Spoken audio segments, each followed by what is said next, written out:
Na história da pregação expositiva, nós vamos encontrar um outro período, né, que é o período conhecido como o período da Reforma Protestante. Vai de 1500 a 1648, por aí. A Reforma Protestante foi edificada sobre o fundamento da centralidade da Escritura. Princípios como soli Deo Gloria, né, sola gratia e especialmente também o sola Scriptura, resultaram do estudo e do ensino da palavra. Né? Sola Escritura, que naquele contexto significava a liberdade da Escritura para governar como palavra de Deus na igreja, desembaraçada do magistério e da tradição papal e eclesiástica daquele contexto. Digamos que foi uma liberdade das correntes do tradicionalismo da igreja. Então, a sola escritura é a escritura interpreta a escritura. Não é o Papa que tem autoridade, não é a igreja que tem autoridade sobre a escritura. Foi uma troca aí, né? Se até o período da Reforma a igreja era quem dominava sobre a escritura, com a Reforma foi o contrário, né? É a escritura que domina sobre a igreja, né?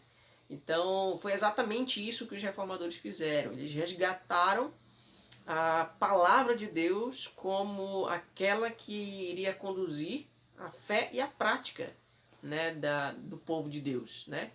Eles voltaram àquilo que tinha surgido no período bíblico, que era uma igreja governada pela palavra e não governada pela liderança. Né? É lógico, se a liderança está enfatizando, expondo, explicando, obedecendo a palavra, deve ser seguida. Mas uma igreja que despreza a palavra também deve ser desprezada. Por esse princípio, né, de sola escritura, a escritura era vista como suprema sobre a tradição, sobre o cerimonialismo, sobre os sacramentos. Né? A centralidade da escritura foi revigorada. Tanto é que muitos ídolos, muitas imagens que haviam nas igrejas até então foram retiradas, né? foram queimadas, outras foram enterradas, né? E aí criou-se até mesmo o púlpito, né? Se antes tinha ali a área de cerimonial, né? Onde fazia toda aquela pompa da cerimônia religiosa. Agora eles criaram um púlpito bem no meio da igreja, né? Em várias igrejas, na Suíça, na Alemanha e tantos outros lugares aí que a reforma aconteceu de forma bem efetiva. Até hoje existe lá um púlpito bem no meio da igreja, né? O pregador sobe, só é ele ali, não que ele seja o centro, mas é uma forma de dizerem que a palavra é o centro da igreja. Né? Era uma forma simbólica de dizer isso. Né? Vários importantes líderes da reforma são dignos de nossa atenção em relação a essa história da pregação. Um deles, que eu creio que é o mais conhecido, né, é o Martinho Lutero. 1483 a 1546 foi o período que ele viveu. Ele falou da suprema importância da palavra, né? Ressaltou a supremacia da escritura. Ele escreveu o seguinte, que primeiro vem a palavra e com a palavra o Espírito sopra sobre o seu coração de modo que ele crê. Né? Foi uma frase bem conhecida de Lutero, mostrando aí que a sua mente e o seu coração não seriam governados pelo Papa ou pelo tradicionalismo, pela hierarquia, pelo cerimonialismo da igreja, e sim pela Escritura. Isso é uma ruptura. Isso é uma ruptura com o pensamento da época, que valorizava a liderança eclesiástica, né, em detrimento da Escritura. Aí Lutero inverte, mostra que a Escritura é acima de qualquer coisa. Lutero tem também frases importantes que a gente pode ver esse resgate à pregação expositiva, né? Ou a valorização da Escritura. Ele disse o seguinte, que a alma pode viver sem todas as coisas, exceto sem a palavra de Deus, e que onde está a palavra, esta não pode haver outro auxílio para a alma no que quer que seja. Ele disse que a alma tem a palavra, que tem a palavra é rica, e nada lhe carece, nada lhe falta, uma vez que esta palavra é palavra de vida, de verdade, de luz, de paz, de justiça, de salvação, de alegria, de liberdade, de sabedoria, de poder, de graça e de glória e de todas as bênçãos, muito além do que podemos estimar. Então Lutero tinha uma estimativa, uma estima, né? Uma estima muito grande da palavra, né? Isso fez com que ele fosse considerado um dos resgatadores da pregação expositiva. Diga-se de passagem que Lutero tornou-se crente por meio de seus esforços para aprender, para entender as escrituras, né? E consequentemente para expor também a escritura. Ele foi um revolucionário da época, ele começou a pregar na linguagem do povo, né? Ele começou a ensinar a escritura de uma forma que o povo entendia, numa cerimônia onde era só latim. Agora Lutero está ensinando a escritura e isso causa uma reviravolta muito grande nesse período, que é o período anterior de 1000 anos de escuridão sem a exposição da escritura. Agora Lutero aparece aí, pela graça de Deus, como um luzeiro em meio a essa escuridão.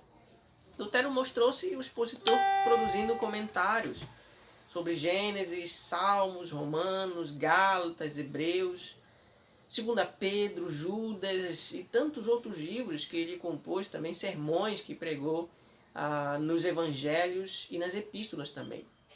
Lutero foi um personagem muito importante nessa reviravolta, nesse retorno à pregação que já tinha sido criada por Deus no contexto bíblico, né? A pregação expositiva.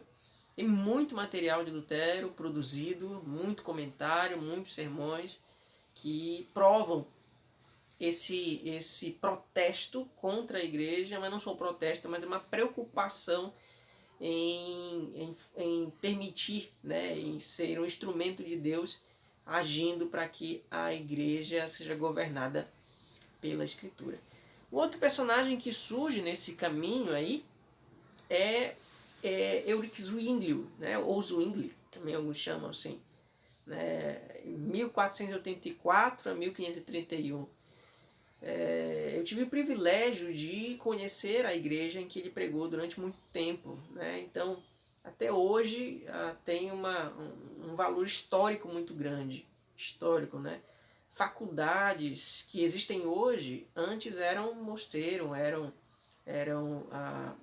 casas onde viviam freiras, né? Com a reforma, a influência do ensino de Zwingli ali na Suíça também, houve esse abandono de mosteiros, de locais onde vivia somente para a fé da igreja, para questões hierárquicas da igreja, o governo da igreja, agora foram abandonados e se tornaram aí depois, posteriormente, faculdades, né?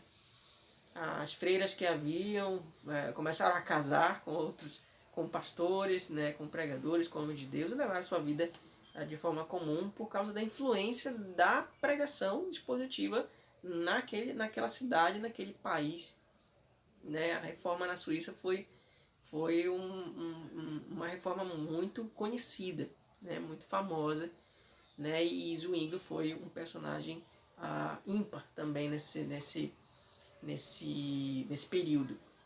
Eles tinham um cuidado muito grande, né, em estudar a língua original da escritura, e aplicou o texto com suas consideráveis habilidades linguísticas e exegéticas. Então ele foi um grande estudioso mesmo, cavava mesmo, pesquisava o conteúdo bíblico, pesquisava a escritura, e aí teve uma contribuição vasta, né? Houve alguns embates dele com Lutero, né? Algumas discórdias também dele com Calvino, depois falar sobre Calvino depois, mas eram coisas periféricas, né? Secundárias. Mas, no geral, a contribuição deles foi muito grande, né? Lutero com a sua intrepidez na pregação, Zwingli com a sua mente sábia e exegética, né? E também como pregador teve um papel muito importante na história da pregação, esse resgate à pregação expositiva.